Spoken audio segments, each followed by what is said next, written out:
વડાપ્રધાન નરેન્દ્ર મોદીની પહેલ હેઠળ દેશભરમાં 1 થી 7 માર્ચ સુધી જન ઔષધિ સપ્તાહની ઉજવણી કરવામાં આવી રહી છે.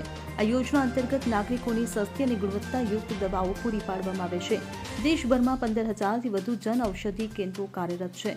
આ કેન્દ્રો પર જીવન જરૂરી દવાઓ અને સર્જિકલ આઇટમ્સ બજાર કિંમત કરતાં 50થી 90% ઓછા ભાવે ઉપલબ્ધ છે. ગુજરાતમાં રેડક્રોસ સોસાયટી 80થી વધુ સ્ટોરનું સંચાલન કરે છે.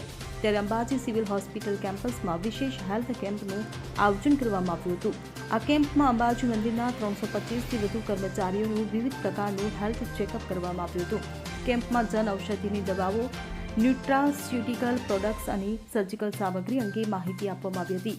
તો અંબાજી ચાચર ચોકમાં સવારે અને સાંજે તેમજ ગબ્બર પર્વત પર બપોરે હેલ્થ કેમ્પનું આયોજન કરવામાં આવ્યું હતું અને કેમ્પમાં વિવિધ રોગોથી બચવા માટે માર્ગદર્શન પણ આપવામાં આવ્યું હતું. Bureau report CN24 news. હવે જુઓ દેશ દુનિયાની તમામ ખબરો તમારી આંગળીના ટેરવે.